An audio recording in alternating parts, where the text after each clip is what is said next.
Hi കൂട്ടുകാരെ, പുതിയൊരു വീഡിയോയിലേക്ക് എല്ലാവർക്കും സ്വാഗതം. അപ്പോൾ ഞാൻ ഇന്ന് ബ്രഹ്മമുഹൂർത്ത വിളക്ക് കൊളുത്താൻ തുടങ്ങിയിട്ട് 9 ദിവസമായി. ഈ മാസം 6-ാം തീയതി തുടങ്ങിയതാണ്.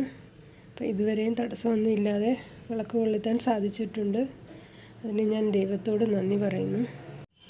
ഞാൻ ഈ മഹാരാഷ്ട്രയിൽ താമസമായിട്ട് 25 വർഷം കഴിഞ്ഞിരിക്കുകയാണ്. 25 വർഷം എന്ന് പറയുമ്പോൾ ഏകദേശം 1/4 നൂറ്റാണ്ടെന്നല്ലേ പറയുന്നത്. എൻ്റെ സ്വന്തം നാട്ടിൽ ജനിച്ചു വളർന്ന സ്വന്തം നാട്ടിനേക്കാൾ കൂടുതലും ജീവിച്ചിരിക്കുന്നത് ഇപ്പോൾ ഇവിടെയാണ്. വന്ന ആദ്യ നാളിലൊക്കെ ഭയങ്കര ബുദ്ധിമുട്ടായിരുന്നു. ഭാഷയൊന്നും അറിയാൻ വയ്യാതെ വീട്ടിൽ തന്നെ അടച്ചിട്ടിരിക്കുമായിരുന്നു. ആരെങ്കിലും എന്തെങ്കിലും ചോദിച്ചാലൊന്നും പറയാൻ അറിയാൻ വയ്യാത്ത കാരണം റൂമിനകത്ത് തന്നെ ഞാൻ ഇരിക്കുമായിരുന്നു. ഹസ്ബൻഡിൻ്റെ റിലേറ്റീവ്സൊക്കെ ഇവിടെ ഉണ്ടായിരുന്നു. അപ്പം കുറച്ച് ദിവസമൊക്കെ നമ്മൾ അവരുടെയൊക്കെ വീടുകളിൽ പോകുമായിരുന്നു. കുറച്ച് ദിവസമെന്നല്ല, ഇങ്ങനെ പോകാറുണ്ട് ഇടയ്ക്കൊക്കെ. എപ്പോഴും നമുക്ക് അവിടെ ചെന്നിരിക്കാൻ പറ്റില്ലല്ലോ. അതുപോലെ ഫ്രണ്ട്സിൻ്റെയൊക്കെ റൂമുകളിലൊക്കെ ഇടയ്ക്കൊക്കെ പോകും. പക്ഷേ ഹിന്ദി അറിയാൻ ഒരു മാർഗ്ഗമില്ലായിരുന്നു. അവരോട് സംസാരിക്കാതെ അങ്ങനെ ഇരുന്ന് പോയി കുറേ വർഷം. ഒരു 6-7 വർഷം ഞാൻ അങ്ങനെ ഹിന്ദി സംസാരിക്കുകയില്ലായിരുന്നു. പിന്നെ എനിക്ക് മോളൊക്കെ ആയിക്കഴിഞ്ഞു. മോൾ സ്കൂളിലൊക്കെ പോകാൻ തുടങ്ങിയതിന് ശേഷമാണ് പിന്നെ കുറച്ചൊക്കെ ഒരു ധൈര്യമായത്. അവിടെ സ്കൂളിലൊക്കെ പോവുകയും അങ്ങനെ ടീച്ചർമാരുമായിട്ടൊക്കെ സംസാരിക്കുകയൊക്കെ ചെയ്യാൻ തുടങ്ങി. അപ്പോഴും ഹിന്ദിയൊന്നും അറിയില്ല. പകുതി ഇംഗ്ലീഷും ഹിന്ദിയൊക്കെ ചേർത്ത് മിക്സ് ചെയ്തൊക്കെയായിരുന്നു സംസാരിക്കുന്നത്. അങ്ങനെ ഹിന്ദി പഠിക്കണമെന്നുള്ള എനിക്ക് ആഗ്രഹം വന്നപ്പോൾ ഞാൻ ഹിന്ദി സീരിയലൊക്കെ കാണാൻ തുടങ്ങി. മലയാളം സീരിയലൊന്നും കാണാതെ ഹിന്ദി സീരിയലൊന്ന് സ്ഥിരമായിട്ട് കാണാൻ തുടങ്ങി. അങ്ങനെ കുറച്ചൊക്കെ സംസാരിക്കുന്ന രീതിയൊക്കെ മനസ്സിലാക്കി. അങ്ങനെ ആണത് ചെറുതായിട്ടെങ്കിലും എനിക്ക് മനസ്സിലായതും സംസാരിക്കാൻ ഒരു ധൈര്യമൊക്കെ വന്നത്. ഇത് ഞാൻ വൈകിട്ട് രേവതി നക്ഷത്ര പൂജ ചെയ്തതിൻ്റെ വീഡിയോ ആണ് കേട്ടോ. വൈകുന്നേരം 4:30 സമയം കഴിഞ്ഞാണ് ഈ പൂജ ചെയ്തത്. അതിനുശേഷം ഞാൻ പിന്നെ ശിവക്ഷേത്രത്തിൽ പോയിരുന്നു. ഇന്ന് പ്രദോഷമല്ലേ. അപ്പോൾ ശിവക്ഷേത്രത്തിൽ പോയി പ്രാർത്ഥിച്ചു, നാമമൊക്കെ ചൊല്ലി അവിടെ ഇരുന്ന്. അത് കഴിഞ്ഞ് വന്നാണ് ഈ വീഡിയോയ്ക്ക് വോയിസ് ഓവർ കൊടുക്കുന്നത്. നമ്മൾക്ക് ഈ പൂജയൊക്കെ ചെയ്യുമ്പോൾ മനസ്സിന് വല്ലാത്തൊരു സന്തോഷമാണ്. നമുക്ക് അമ്പലത്തിൽ പോയിരുന്ന് ഒരുപാട് മനസ്സമാധാനത്തോടെ ഇരുന്ന് പ്രാർത്ഥിക്കാൻ സാധിക്കാറില്ല. അന്ന് തന്നെ ഞാൻ ത്രംബകേശ്വർ പോയപ്പം ജസ്റ്റ് നമ്മളെ ഒന്ന് ദർശനം തരും. അവർ പിന്നെ നമ്മളെ പിടിച്ചു പറിച്ച് മാറ്റും മുമ്പിൽ നിന്ന്. അപ്പം നമ്മളെങ്ങനെയാണ് സ്വസ്ഥമായിട്ട് ഇന്ന് പ്രാർത്ഥിക്കാൻ പറ്റുന്നത്? അങ്ങനെ ഇരുന്ന് പ്രാർത്ഥിക്കാനും പറ്റത്തില്ല. പിന്നെ അവിടെ ഇരുന്ന് കുറച്ച് നേരം പ്രാർത്ഥിക്കാൻ പറ്റും, എങ്കിലും ദർശനത്തിന് നമുക്ക് പറ്റത്തില്ല. ഏത് അമ്പലത്തിൽ പോയാലും എനിക്കങ്ങനെ സാധിക്കാറില്ല. വീട്ടിലിരുന്ന് നമുക്ക് മനസ്സമാധാനത്തോടെ പ്രാർത്ഥിക്കാൻ പറ്റാറുണ്ട്. നിങ്ങൾക്ക് എല്ലാവർക്കും അങ്ങനെ തന്നെയാണോ? എനിക്കറിയില്ല, എൻ്റെ കാര്യമാണ് ഞാൻ പറഞ്ഞത്. നമുക്ക് കോൺസെൻട്രേഷനും കിട്ടാറില്ല. പിന്നെ വലിയ അമ്പലങ്ങളൊക്കെ ഇല്ലേ, അമ്പലങ്ങളിൽ ദർശനം എന്ന് പറയുന്നത് ഒരു പ്രത്യേക ഒരു ഇത് തന്നെയാണ്. എങ്കിലും പ്രാർത്ഥന ചെയ്യാൻ നമുക്ക് വീട്ടിൽ തന്നെ ഇരുന്ന് ചെയ്യുന്നതാണെന്ന് തോന്നുന്നു ഏറ്റവും നല്ലതായിട്ടുള്ള രീതി. ചെറിയ ചെറിയ അമ്പലങ്ങളൊക്കെ ആണെങ്കിൽ നമുക്ക് അങ്ങനെ ഇരുന്ന് പ്രാർത്ഥിക്കാം. തിരക്കൊക്കെ കുറവാണെങ്കിൽ തൊഴുതു വന്ന് പ്രാർത്ഥിക്കാം പുറത്തിരുന്ന്. ഇന്ന് ഞാൻ വൈകിട്ട് പോയപ്പോഴും അവിടെ ഇരുന്ന് ഓം നമഃ ശിവായ ചൊല്ലി.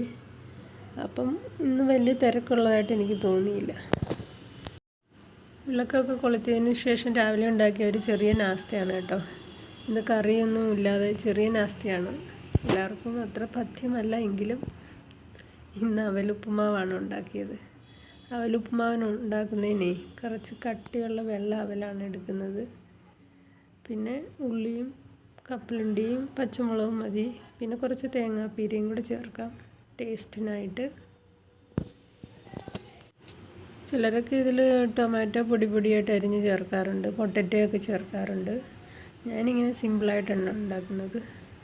ആദ്യം കടുക് പൊട്ടിച്ചതിന് ശേഷം നമ്മുടെ കപ്പലണ്ടി ഒന്ന് ചെറുതായിട്ടൊന്ന് മൂപ്പിച്ചെടുക്കും. ഒരുപാട് അങ്ങ് പച്ചയും ആകരുത്, ഒന്ന് ഒത്തിരി മൂത്തും പോകാത്ത രീതിയിൽ എടുക്കണം. അതിന് ശേഷം കുറച്ച് ഒരു ഉള്ളി എടുത്തിട്ടുള്ളൂ കേട്ടോ. നമ്മുടെ അവലിനനുസരിച്ച് കപ്പലണ്ടിയുടെ അളവ്, ഉള്ളിയുടെ അളവൊക്കെ കൂടും കുറച്ചൊക്കെ എടുക്കാം. പച്ചമുളകും ഇട്ടിട്ടുണ്ട്. ഒന്ന് വാടി കഴിയുമ്പോൾ നമ്മുടെ അവൽ ചേർക്കണം. അതിനു മുമ്പേ കുറച്ച് മഞ്ഞൾപ്പൊടി ഉപ്പും കൂടെ ചേർക്കണം. ഈ ഉള്ളി അങ്ങ് ഒത്തിരി കരിഞ്ഞു പോകാതെ മൂത്ത് പോകാതെ ഒരു പരുവാകും, ഒരു മീഡിയം പരുവൊന്നും വഴണ്ട് വരുമ്പം തന്നെ നമ്മൾ അവൽ ചേർക്കണം. മഞ്ഞളും ഉപ്പും ചേർത്തതിന് ശേഷം ഇങ്ങനെ ഇതുപോലെ കുതിർന്ന് കിട്ടും. ഒരുപാട് കുതിർന്നില്ലെങ്കിലും ഉപ്പുമാവ് ഡ്രൈ ആയിട്ടിരിക്കും. എന്നാൽ ഒരുപാട് വെള്ളം കൂടി ഒരുപാട് സമയം വെച്ചിരുന്നാലും അത് ഒന്ന് പൊടിഞ്ഞു പോകും അവൽ. അങ്ങനെ വരാതെ ഒരു കറക്റ്റ് ടൈമിൽ അത് ചേർക്കണം. അതായത് ഒരുപാട് നേരം വെള്ളത്തിലിട്ട് വെക്കണ്ട. നമ്മളിത് ചെയ്യാൻ തുടങ്ങുമ്പം തന്നെ ഒന്ന് ജസ്റ്റ് വെള്ളം ഒഴിച്ച് ഊറ്റി വെച്ചാൽ മതി.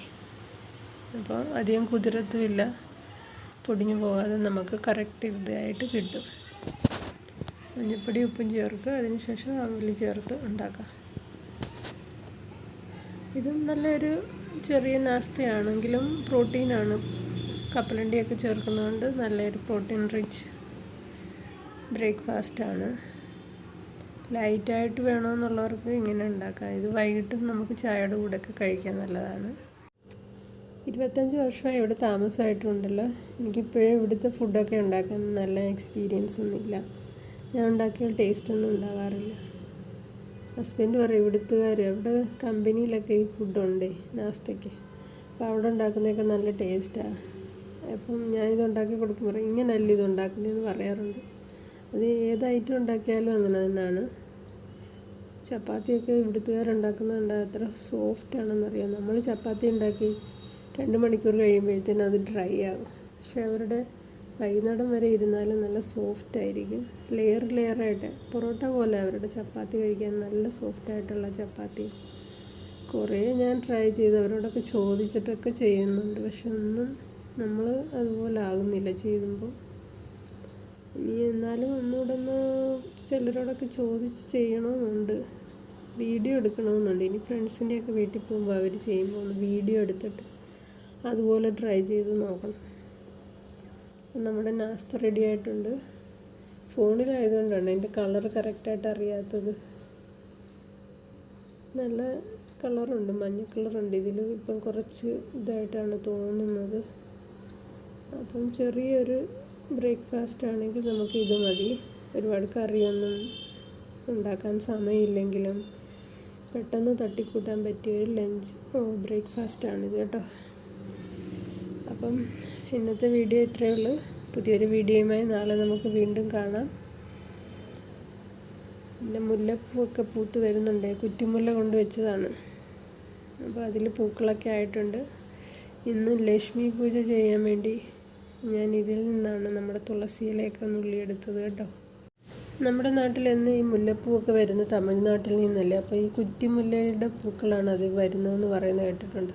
അതാണ് ഞാൻ ഈ കുറ്റിമുല്ല കൊണ്ടുവച്ചത്. അതാകുമ്പോൾ നമുക്ക് എന്നും മുല്ലപ്പൂ കിട്ടുമല്ലോ എന്ന് ഒരു ഐഡിയയിൽ വെച്ചതാണ്. ഇതിൻ്റെ കട്ടിങ്സൊക്കെ എടുത്ത് ഇനി മാറ്റി നട്ട് എടുക്കണം.